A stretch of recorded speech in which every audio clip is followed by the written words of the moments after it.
This episode is brought to you by the travel agency. Now boarding, taking off by flower, edible, or pre-roll. The travel agency. A cannabis store. Through hallways and alleys, dark days I carry, sharp pains and bellies. All days be heavy when you're programmed to survive. Legendary ciphers get the MCs and the jobs. The city never sleeps, slept from 1 to 5. When COVID hit the block and we had to stay inside. Tough love is all I know, so be gentle with my soul. Learn to navigate winters with no coat. If you never been cold, you never been broke. Hustle 24/7 just to stay afloat. So New York, like dollar pizza in the cold. What shit? That real life grit from the heart of the city is as hard as it gets. This that New York shit. That real life grit from the heart of the city is as hard as it gets. This that New York shit. That real... Yes, Watagwan people. Peace, fam. Welcome to Cannabis in the City. I am Jamil Myrie, yes. And today, we are so excited to ask this question that probably has crossed many of your minds, whether you realize it or not. When you walk into a cannabis dispensary, what's the first thing you notice? I think for most people, you look around, it's the flower, yo, you got that haze and them OG strains, edibles, pre-rolls, maybe the prices, maybe the specials, right? Well, most folks ain't sitting there wondering, I wonder who actually owns this business. You know, we come through, we shop, we buy, and we bounce. But for real, how often do we ask, who owns the cannabis businesses in our communities? Does ownership really matter, or is legalization enough? That's where today's conversation begins. Because when New York legalized cannabis, the goal wasn't simply to create another retail industry. The promise was way bigger than that. The promise was justice, opportunity, ownership, community reinvestment, and healing. Oh yeah, healing. So we must ask, what does equity really mean? And how do we measure success of equity? By the number of licenses or by the lives being changed? That was a word. That was a word, right? Yeah. Well, our special guest today is someone who's helping shape that conversation across New York. The Chief Equity Officer of the New York State Office of Cannabis Management. Yes, that's a title. Long one. Miss Simone Washington is here. Yes, she in at the building. Oh, you mean? And we'll ask the hard questions. We'll get some real answers. And I think most importantly, together, we're going to chop it up and explore whether New York is keeping its promise of equity in cannabis. So people, stay with us. This is Cannabis in the City. Let's spark the conversation. We'll be right back.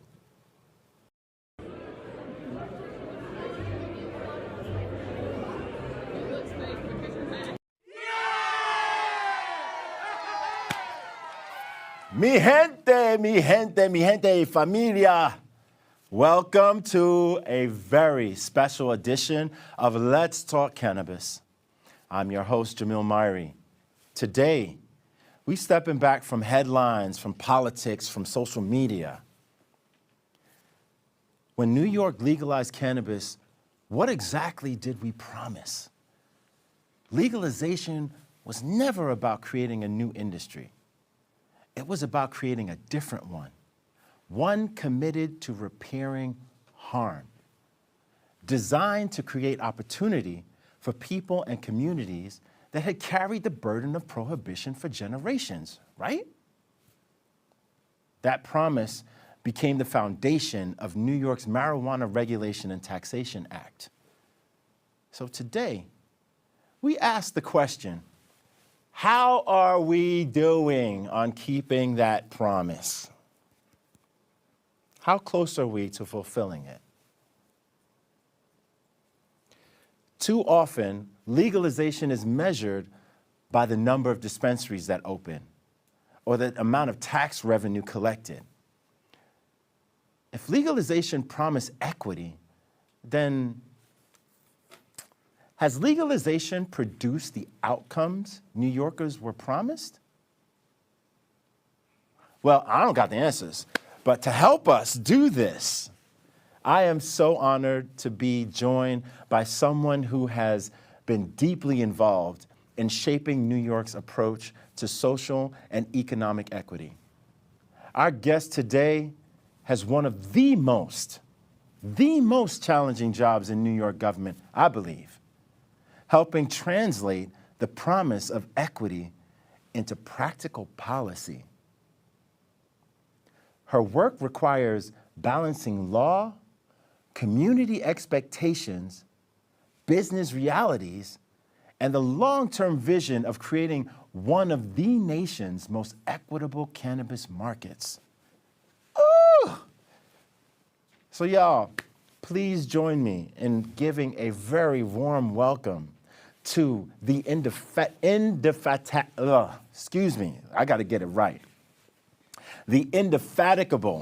Simone Washington, Chief Equity Officer for New York State Office of Cannabis Management. Simone, welcome. Welcome, but I feel the pressure now. Ain't no pressure. Nah, I got to give you your flowers, though. Thank you. Honestly. Welcome. Happy to be here finally. Fantastic. We are so happy to have you.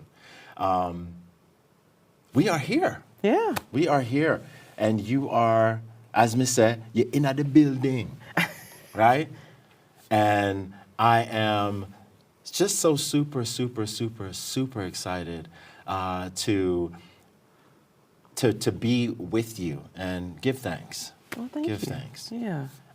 Thank you in advance for what I believe will be the most important conversation that we've had on our show since we started. So, yeah. Before we jump in though, Yeah. I want to say to you out loud, this episode isn't designed to be a gotcha interview. Y'all heard me say that, right? Yes, government should absolutely be held accountable. We won't shy away from that. And accountability and honest conversation aren't opposites. Right. Right? In fact, I think they're partners. Mm-hmm. So with that, let's begin. Yeah. I'll say real quickly, anyone who knows me knows that I'm a truth teller to a fault. So like, even if it were a gotcha conversation, all right, to confront the hard truths. Amen. Let's go. So earlier this year, the Office of Cannabis Management released its Chief Equity Officer annual report. Mm-hmm. And the report celebrates meaningful progress while also acknowledging that there's still more important work to be done. 55% of adult use licenses are held by social and economic equity licensees, also known as C. That I have to say is absolutely awesome, and truly a standard bearer nationally. Mm-hmm.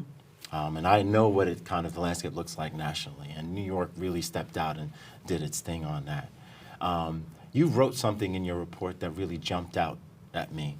You said that while New York has exceeded the statutory goal for social and economic equity licensing, the next phase of equity has to focus on business sustainability. Mm-hmm.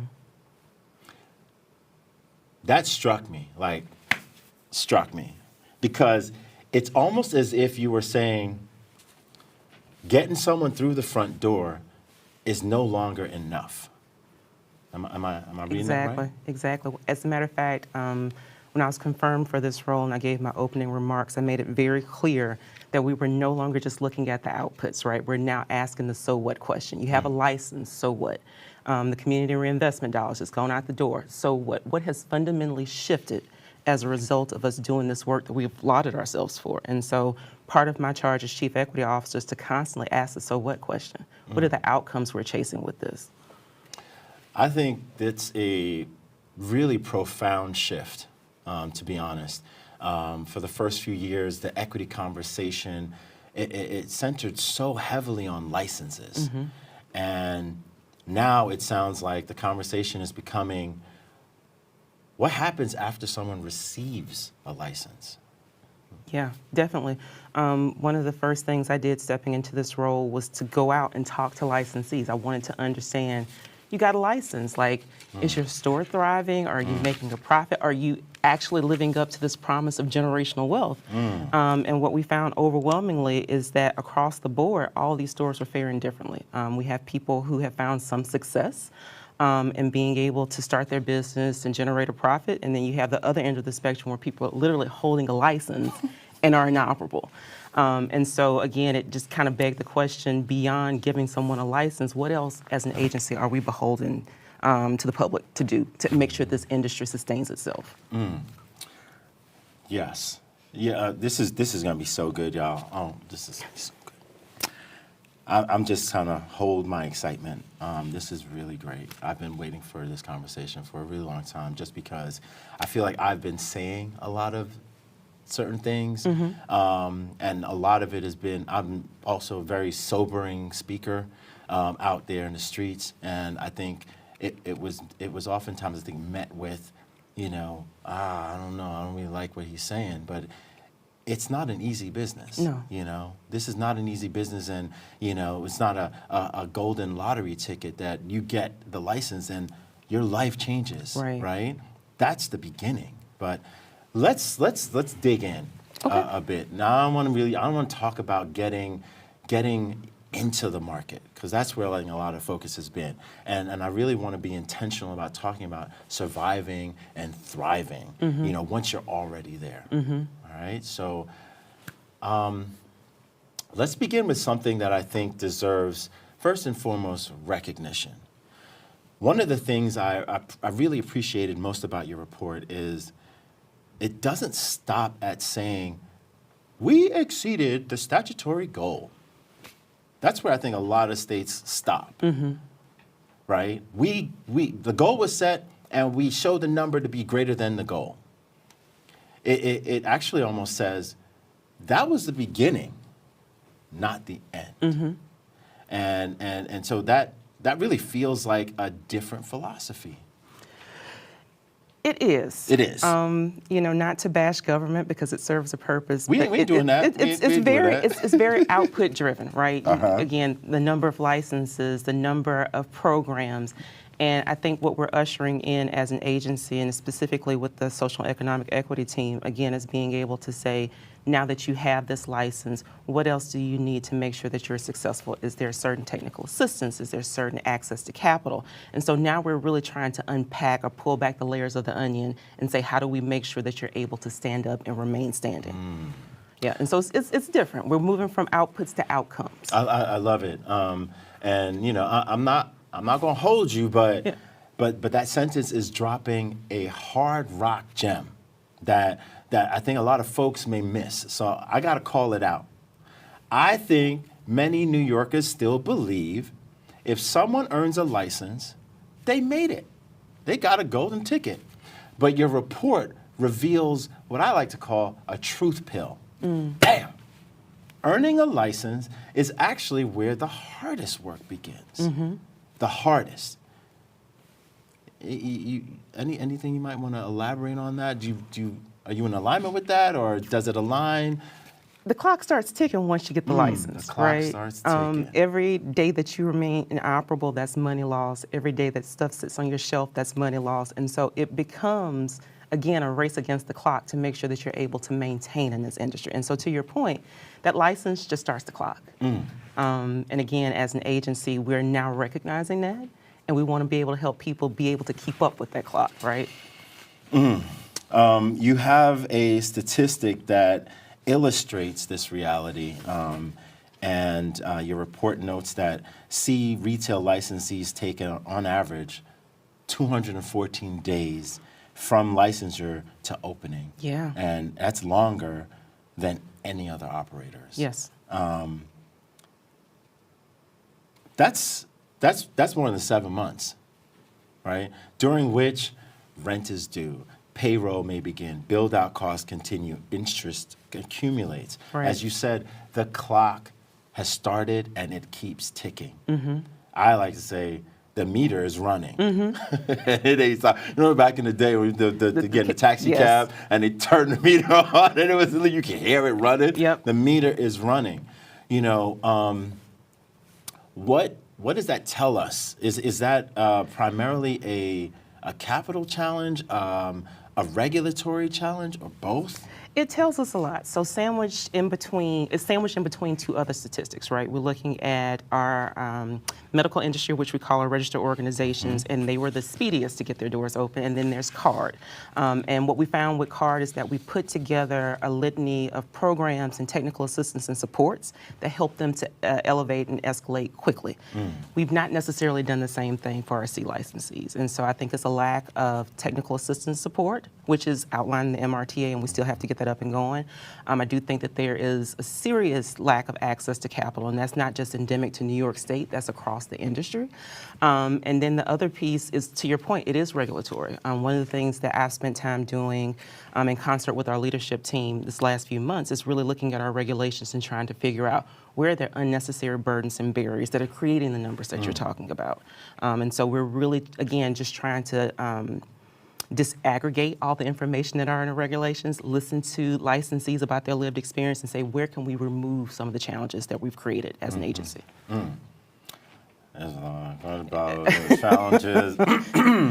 But yes, the work is definitely important and needs to be done in terms of, you know, as I say, it's all a partnership, and I think, again, applauding the fact that government is really looking at itself and what its impact has, in essence, created by the way in the way of like hurdles and sort of unnecessary, Right.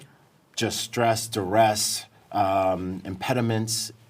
We go down the But list. I think 5 years in is a really good time for us to be able to hit the pause button and really ask ourselves the questions, what can we do to make this better? Absolutely. You know, it goes without saying, New York State cannabis has had its litany of roadblocks and bumps, but I think we've learned from those, right? And we're able to then take those challenges and those learning opportunities and implement them in a different way. And so with new leadership, with John Kagia and other members of the executive team, we're really wanting to be a bit more reflective and create a learning environment so that we can have a better next 5 years, the next 10 years, or 15 years. And so this is really part of the ethos of how OCM now works. Well, just a quick note here, because I know it's gotta say happy anniversary to you, as now it's just over the 1 year mark since you stepped into the seat. So happy anniversary. Thank you. One of the things that I found very refreshing is that the report does not, how would I say, shy away from discussing capital. As you have highlighted already, you know, it openly acknowledges that many equity entrepreneurs lack generational wealth, Right. Often rely on personal savings or private investors, and can be vulnerable to financing arrangements that reduce their ownership or control. Right. And that level of candor, I think, it's so real and important. So thank you. Oh, thank you. Thank you. When you included that discussion, were you trying to shift the public conversation from licensing to lasting ownership? I mean, if I have to be honest about the question you're asking, when I put that in the report, I thought about bringing that lens to the report. It was actually to create a space to tell people's stories. One of the things that I felt was missing in the work that we were doing is that, you know, you sit at a table full of experts and theoretically you think you have all the answers. That lived experience, which is a core tenet of equity, was missing. And so that part of the report and other elements of the report were just simply to bring voice to the community that's living out. Humanize. Yeah. Okay. Yeah. All right. Wow. My ears are like, what is this? What's happening? Okay. Yeah, you're really doing some things. If, as we talk about lasting ownership, if someone technically owns 51% of a company, but another party effectively controls the financing, the strategy, and or the decision making, I think those can be very different realities, right? Especially when we're talking about ownership. You have in the report, and I think there was an image that we shot up there about that demographic, about the ownership, and by race and ethnicity, where we have well over 50% of the C licenses are Black, or of the diaspora owned. And I know how predatory sort of financing arrangements can kind of, sort of sprout up like bad weeds, no pun intended. And, just wanting to get a sense or, get some of your ideas or thoughts in terms of the analysis, in terms of what you have been seeing, and if, because it's not necessarily shown in that graph, but I know the reality. I'm very familiar with it, and if you've can kind of speak to that a little bit. Yeah, so we are seeing where certain C licensees have gotten themselves into certain situations, right, that aren't necessarily favorable. And if you were to go upstream to figure out where the problems lie, it goes back to access to capital. It goes back to having technical assistance and training so that you can properly run a business. And so in the absence of being able to present that full scale all the time, people are searching out different ways to do things, to be in this business. It does set up what feels like, and I say feels like because I don't want to make any allegations, more exploitative practices. And in my mind, ownership means you have the autonomy to make full decisions about your business. And anytime that's missing, we have a problem. And so as an agency, I think we're now getting to the point where we're looking at some of these agreements, we're looking at some of these setups and saying, is this really lending itself to the equity that we dreamed of or dreamt of when the MRTA was written? And I can say emphatically, at least speaking from my perch, no. All right. Y'all heard that. And this is why today's conversation is so super important. One of the promises of legalization wasn't just creating businesses, it was about wealth creation in the communities that have been disproportionately harmed by prohibition. Would you agree that wealth creation, not simply business creation, is the ultimate goal? Or maybe you have a different, spin on it? This is the gospel according to Simone. I don't want to speak, because I feel like we have diverging understandings or perspectives across the agency. For me, it's about how do you create a system that perpetuates the ability to generate wealth, right? And so if it's just a matter of getting a license and then selling it and walking off to the sunset, again, that doesn't live up to what I think the true intent of the MRTA actually was or is. And so as an agency, as state government, how do we create infrastructure that then just continues the cycle of you being able to generate an income, pass it on to your kids, rebuild your communities? This should never be a one and done situation. That was not what this was meant to be. Right, I entirely agree. When folks hear social equity, they almost immediately think retail dispensary. Maybe they think a grow house, but it's really almost immediately a store. And I always like to shout out from the mountaintop, cannabis is an entire ecosystem. Yes. Right? Cultivation, manufacturing, distribution, retail, ancillary businesses, professional services, technology, finance, education, workforce, research, and so much more. It's a real industry, ecosystem. And so perhaps we should ask, how do we broaden our understanding of what equity actually looks like through that lens? Because your report introduces a new framework focused on, I loved it, focused on capital access, incubator services, community engagement, and operationalizing equity. operationalizing equity. That's the big one. Because that requires everybody in the agency, everybody who has a fingerprint in this ecosystem has to bring that lens to their work. Who's going to be most affected by my decision making? Am I inadvertently creating harm? Who needs to have some input on what we're doing? And so it slows down the decision making process and forces everybody to center those who are furthest removed from resources, furthest removed from power, furthest removed from decision making, and say, how do we best support them?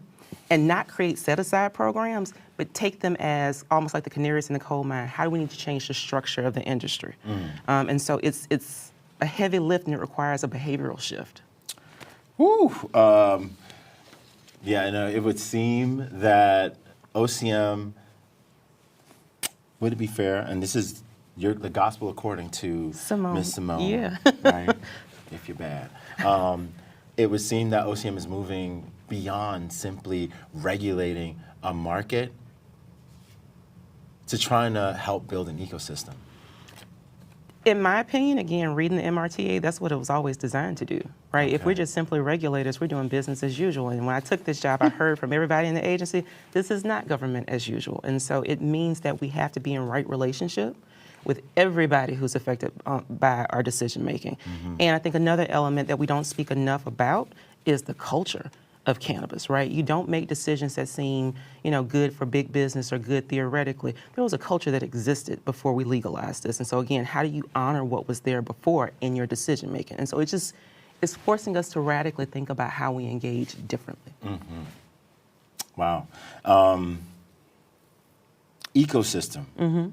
That's a word we don't hear enough, I think, in this conversation of cannabis.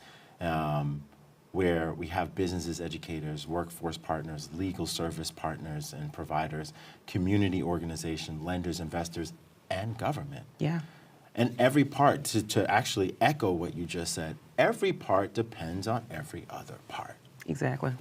I think this is a perfect transition to where I'd like to go next, which is there's one part of the ecosystem that I think doesn't often receive the same attention as the licensees. And yet I would argue it's essential to whether equity succeeds. That is community organizations.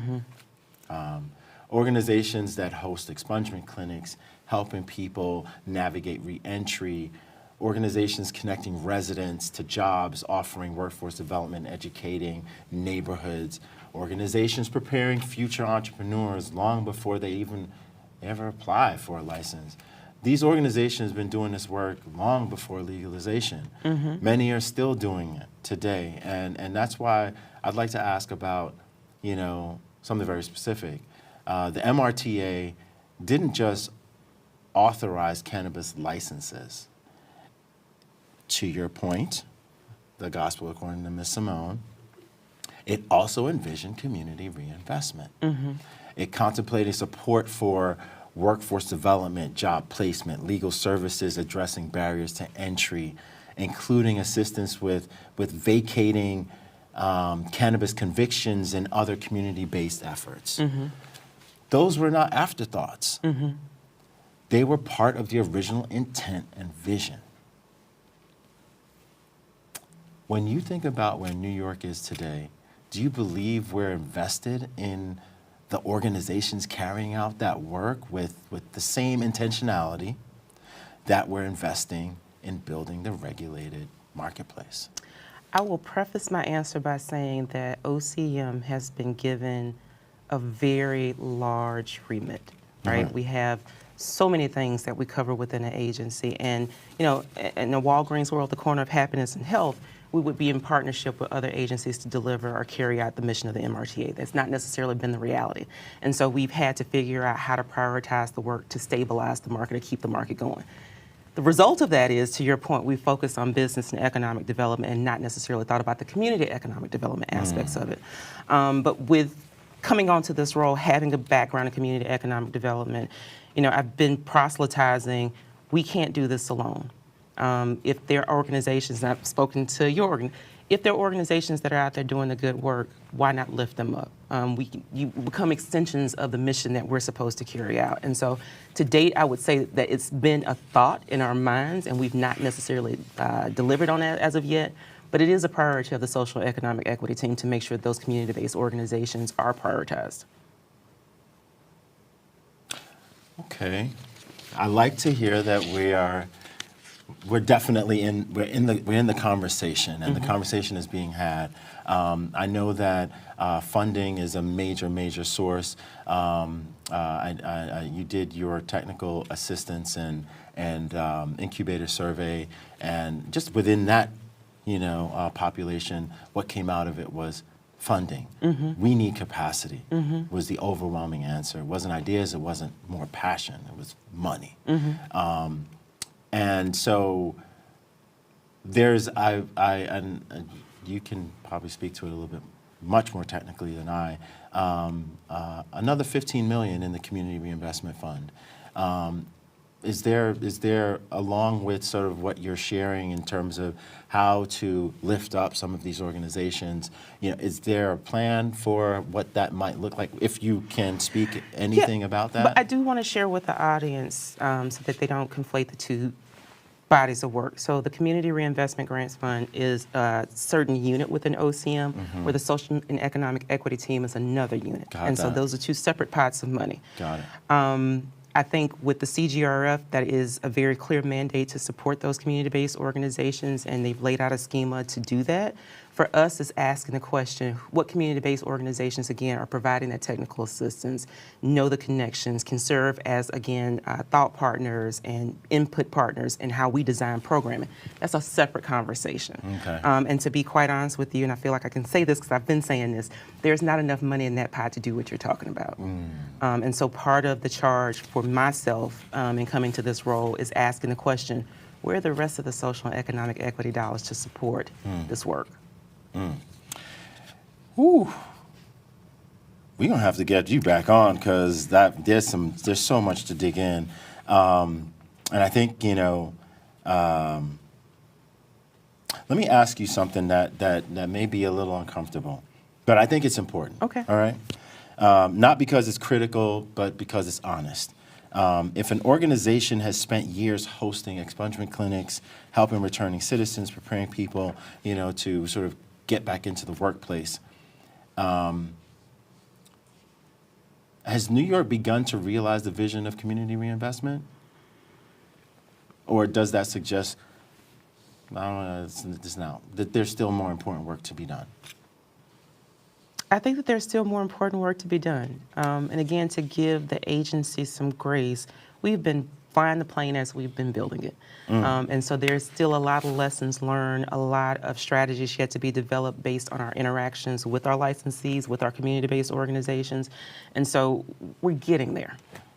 Okay. Yeah, but that's also to be very transparent. We are not there. I appreciate that. In preparing for today's conversation, something really dawned on me, and I think we all spend a lot of time talking about equity, and we talked about it before we hopped on to the show.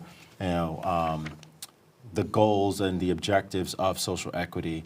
How do we measure the success of that? There is no, mission accomplished. You win, right? There's no scoreboard. There's nothing of the sort. So, 5 years from today, if New York has fulfilled the promise of MRTA, what does that look like? If you could quickly paint a picture. Oh boy, those stores that have said inoperable are suddenly operable. Those operations that have yet to yield any revenue are now yielding revenue, and people can pay their bills. We have a market that is not necessarily resting on big business, but that the smaller businesses also have a fair share in this market and are actual equal players. To get more granular, those contracts that we were talking about around ownership and whether or not it's true ownership wouldn't exist, right? If you own your store, and you're able to thrive on your own 2 feet. And so it wouldn't be a question about that. I would also say that the community reinvestment grant funds would grow. And again, that money that should be dedicated to social and economic equity, that would be something hardwired into our budget. This wouldn't be a question of whether or not ROs could pay their fees or, we're moving money. It would be something that the state would honor more concretely.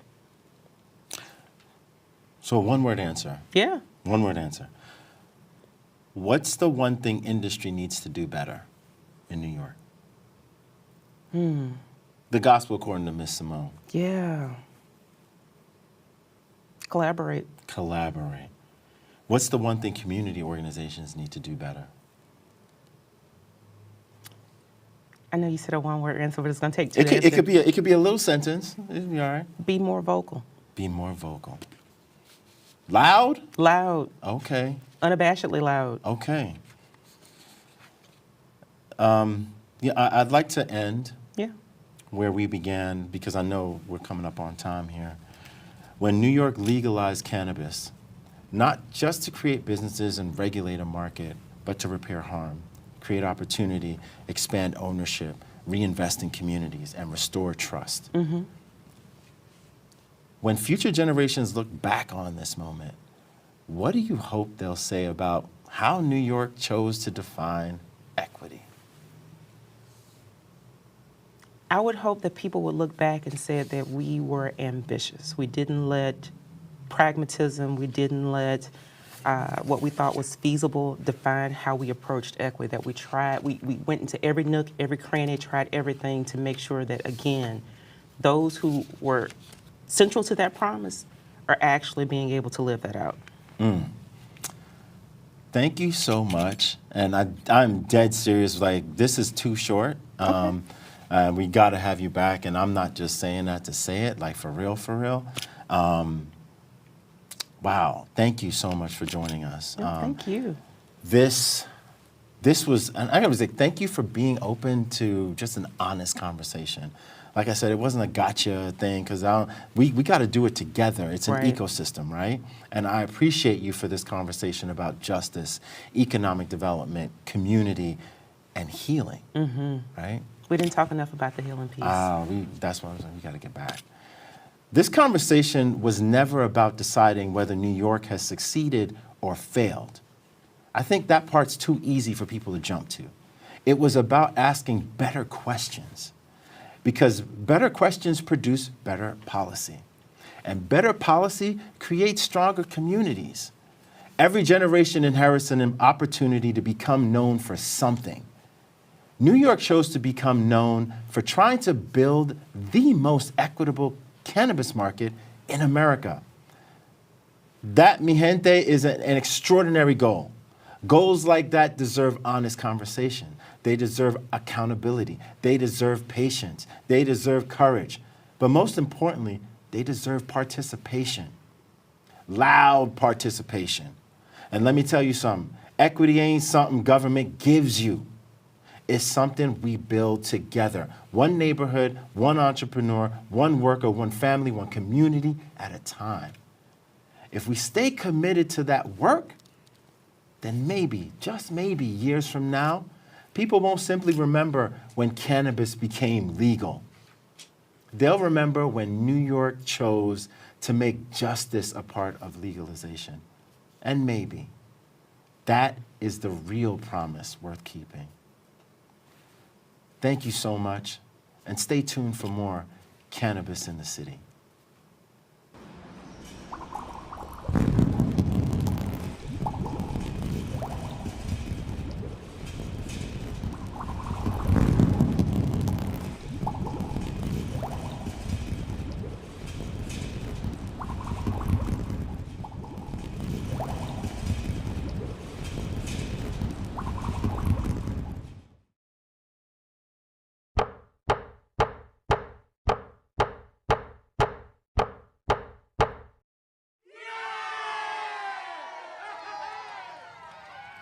What up, what up? Welcome back to Justice and Cannabis, where we break down what's growing, what's glowing, and what's going wrong in New York's legal green rush. I'm your host, Sean Farrell from CJEI's Justice Lab. Tonight, we're talking about something that trips up people more than you can admit. Public consumption and driving. Where you smoke, where you can't, and what happens if you get pulled over. And there's a new tool on the block, roadside tests out of Suffolk County. And that breaks down what they can do and what they can't do. So let's get into it. All right, so let's start with what's going wrong. This spring, Suffolk County became one of the first counties in New York to roll out roadside saliva tests, a device called Sotoxa.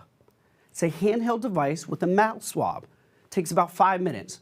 It screens for 7 drugs categories, including THC, cocaine, opiates, methamphetamine, amphetamines, and some other names I can't pronounce. Suffolk announced it's going into Memorial Day weekend alongside a broader impaired driving crackdown. And Nassau County made a follow. And if it proves to work out on Long Island, expect counties across the state to look hard at this technology.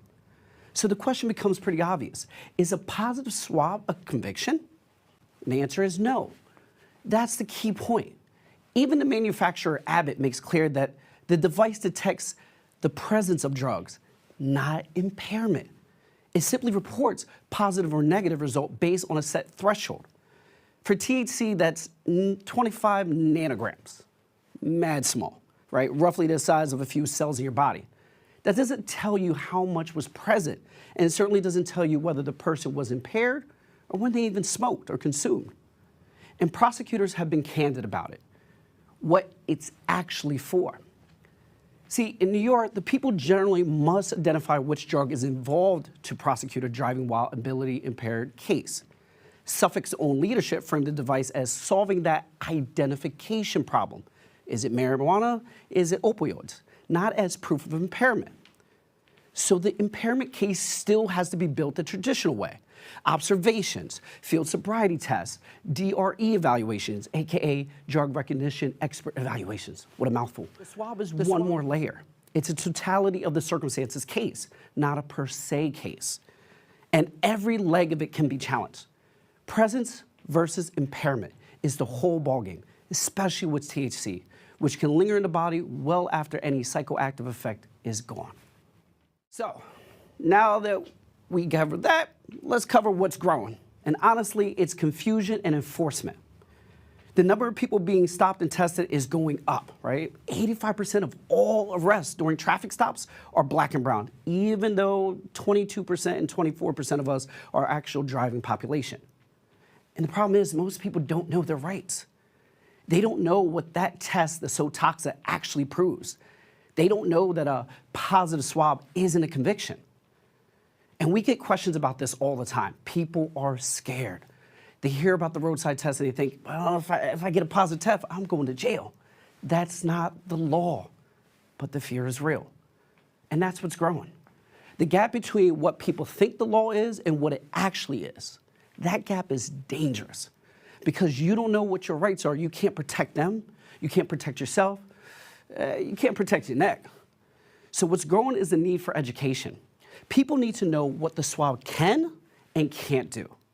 They need to know their rights. They need to know how to protect themselves if they're stopped. So call us, email us, text us, message us, slide into our DMs, get in touch, and get informed. What's glowing? Now, what's glowing? Well, it's the protections that still exist in the law. Under the MARTA, signed in 2021, adults 21 and over can possess up to 3 ounces and up to 24 grams of concentrate in public. That's legal, full stop. Possession, yes. Consumption, that's a different question. The general rule is simple. To state, you can smoke or vape cannabis anywhere cigarette smoking is permitted. Where tobacco is banned, cannabis is banned. So what does that mean in practice? A public sidewalk where you could legally light a cigarette, generally fine. Your home, assuming your lease or condo board doesn't permit it, fine. But the Clean Indoor Air Act still bars smoking, cannabis included, in indoor workplaces, restaurants, bars, public transportation, and within 100 feet of school entrances. Many parks and beaches ban smoking outright. And federal property is its own universe. So cannabis is still Schedule I controlled substance under Fed law, so no consumption on federal land, period. And here's the twist people miss.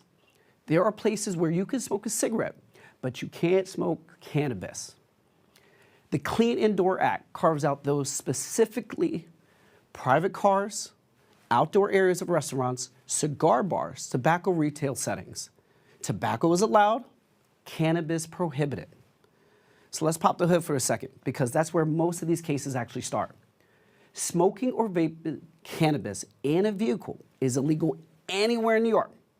Parked or moving, driver or passenger, doesn't matter if the engine's off, doesn't matter if you're in a parking lot. And cannabis being transported in a vehicle has to be in a sealed container.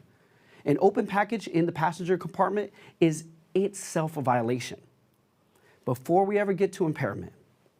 Now, what happens if someone smokes where they shouldn't? Is that a crime? Generally, no. And that's the good news. Smoking where prohibited is typically a civil penalty, a fine, a summons. It's treated more like a smoking violation than a drug charge. The days of public consumption arrests are, for the most part, over. The serious exposure begins when a vehicle is involved. So let's talk about driving. New York prosecutes drug driving under Vehicle and Traffic Law 1192 sub 4, driving while mobility impaired by drugs, or 1192 4A, if it's combined with alcohol. And here's the important part, maybe the single most important part for our viewers to understand. Unlike alcohol, there is no per se THC limit in New York. Alcohol has a bright line rule of 0.08, a number established by chemical tests, and that number alone convicts. For cannabis, there is no number. The people have to prove your ability to operate the vehicle was actually impaired. And the standard is impairment to any extent, which is actually a lower bar than intoxication. And the stakes are real. The first offense under 1192-4 is a misdemeanor, up to a year in jail, a fine of $500 to $1,000, license revocation, and at least 6 months. A second offense within 10 years becomes a Class E felony. So how do they approve impairment without a number? Traditionally, the driving itself, right? Officers, observations, field sobriety tests, statements, the DREs, the drug recognition expert evaluations. Those officers with specialized training and identified drug impairment. And that evidentiary gap is exactly what driving's new enforcement tools like the SOTOX saliva tests are geared for. So if you get caught, you need to holler at us, because the cops are biased, and what they think is impairment can be incredibly subjective. So that's our time. What's going wrong? Roadside THC tests are here, and most people don't know their rights. What's growing? Confusion, enforcement, and the gap between people think the law is and what it actually is. What's glowing? The protections in the law. No per se THC limit. Presence is not impairment, and a positive swab is not a conviction. Bottom line for New Yorkers, possession is legal. Public smoking follows tobacco rules. Sidewalks generally yes, parks generally no, and when in doubt, don't consume. Especially in a vehicle, because that's illegal everywhere. In the state, full stop, parked or moving. Keep the product sealed and in the glove compartment or in the trunk where they need a separate legal basis to search. And never, never drive with any legal of impairment. The legal standard is to any extent, and enforcement is only getting more sophisticated. And on the private side, if you're stopped and asked to take a swab, say nothing, be polite, and call us. Presence is not impairment. Make the people prove the difference. Don't concede it on the side of the road. And at the Justice Lab, our work is free.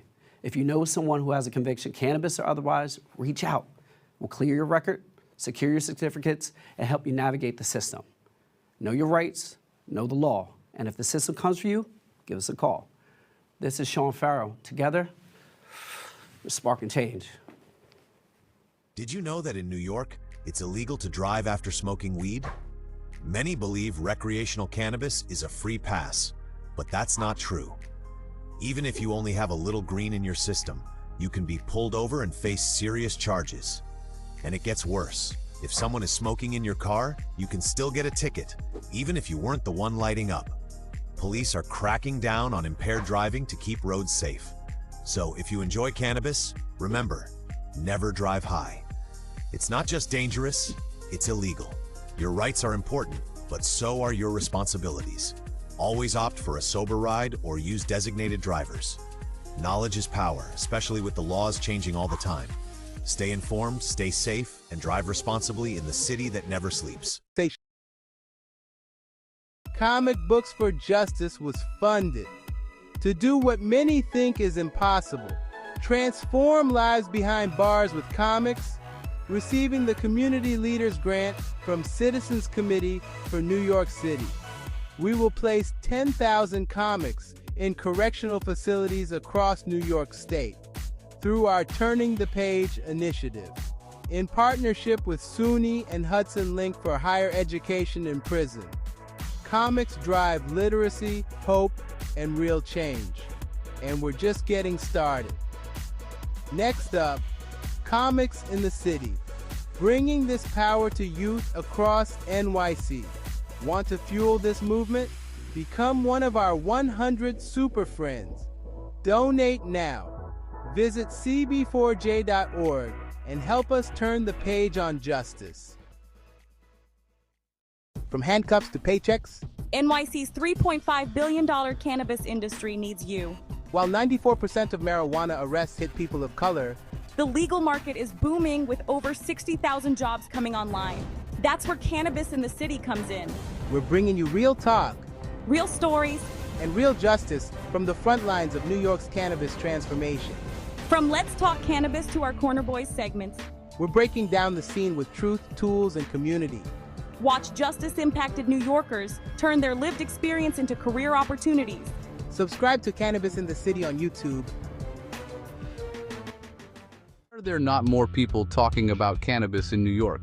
This segment fixes that. Real voices. Real answers. Hey, we're Cannabis in the City. Let's talk about cannabis, what you heard. We hit the sidewalks to amplify community voices, What people think they know. and what they don't, Many New Yorkers still don't know cannabis is legal. or what that even means. Career paths? Most aren't hearing about those opportunities.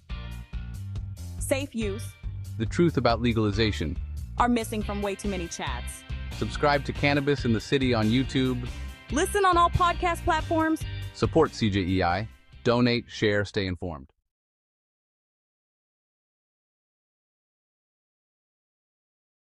News updates.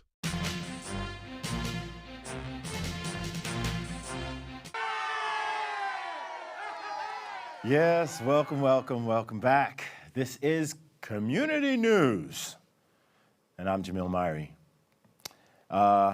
We have a plethora of industry events that are going to be taking place in and throughout New York during the month of August, and those include the Cannabis NYC Festival on August 8th, which we will definitely be in attendance at. So on August 2nd, PIFCon 2026, Brooklyn, NYC, New York City's premier cannabis culture event featuring growers, breeders, brands, competitions, networking, live entertainment, and vendors. This is excellent for meeting cultivators and legacy operators.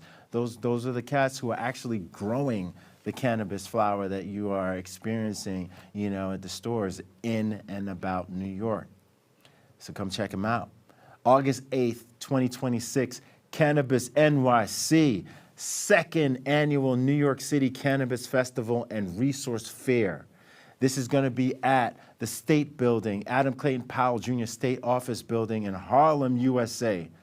A free public event that's hosted by none other than Cannabis NYC, featuring industry networking, employment opportunities, educational panels, a cannabis job fair, live music, community resources, and yes, CJEI. Designed for entrepreneurs, job seekers, advocates, and a host of consumers. So this will be coming out on Eventbrite, and look out for that. August 11th, Capital Region Cannabis Job Fair, Empire State Plaza up in Albany. Go see Governor Hochul, say what's up. Hosted by New York State to connect licensed cannabis businesses with job seekers. So y'all looking for a job? Here's a perfect opportunity to come and meet folks who are actually looking to hire folks who are trying to get into the business, recruiting, networking, career resources, and workforce development. This is through none other than our beloved Office of Cannabis Management. August 13th, High Peaks CannaCon 2026 up in Saratoga Springs, New York. This is an independent New York Cannabis Expo focused on local farmers, processors. Those are the folks who make the oils and the gummies and the cookies and all the things that are not flour. Retailers, education, networking, and showcasing New York-grown cannabis. High Peaks, CannaCon. And then there's every third Thursday, August 20th, Manhattan Cannabis Task Force meeting, Manhattan Hybrid. It's a recurring industry and community meeting where stakeholders, they discuss cannabis policy, licensing, public education, local implementation. This is like so good for networking with regulators and community leaders. So we are now at the close in of this amazing, amazing episode. I just want to say with so much gratitude on behalf of myself and just the whole team here, thank you to the indefatigable Miss Simone Washington, our Chief Equity Officer at New York State Office of Cannabis Management, for gracing us with some time and just having such an awesome and honest conversation about equity and the promise of equity as it was the intent and the vision of it in the MRTA. We missed my co-host, none other than Professor Coffie this month, but he'll be back. He's doing some really, really powerful work in our state's prison system. And so, you know, we'll see him next week. And last but not least, I do want to give a major shout out to the production team. You know, Miss Kitty Rose, our executive P, thank you so much for all that you do, and the entire production team, because without you, none of this would actually come to fruition and be possible. Y'all make it look so easy, I'm sure. And then lastly, you, the people, mi gente, familia. Yo, thank you so much for showing up and for coming through and really taking in this, our Cannabis in the City. This is our show. This is our community show. So keep on coming through. Tell a friend to tell a friend to tell a friend, you know, and come check us out on our YouTube channel and find us on all the major podcast platforms, the Gram, TikTok, all of those places. We there. So come through. We in the building, all right? Let's spark the conversation, people. Peace.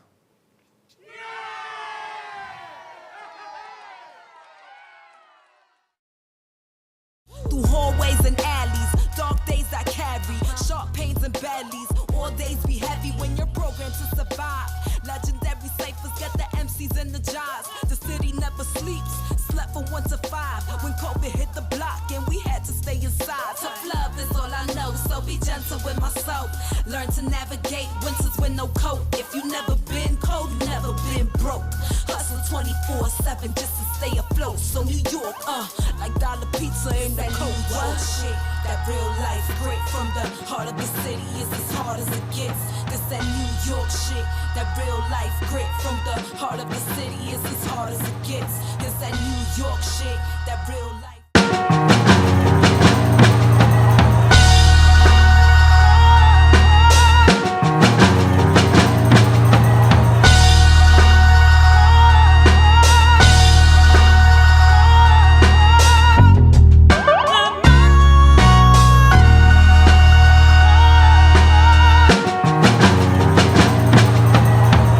On my feet, stomping out the negativity. Everybody not a friend of me. Spread the love, still I move deliberately.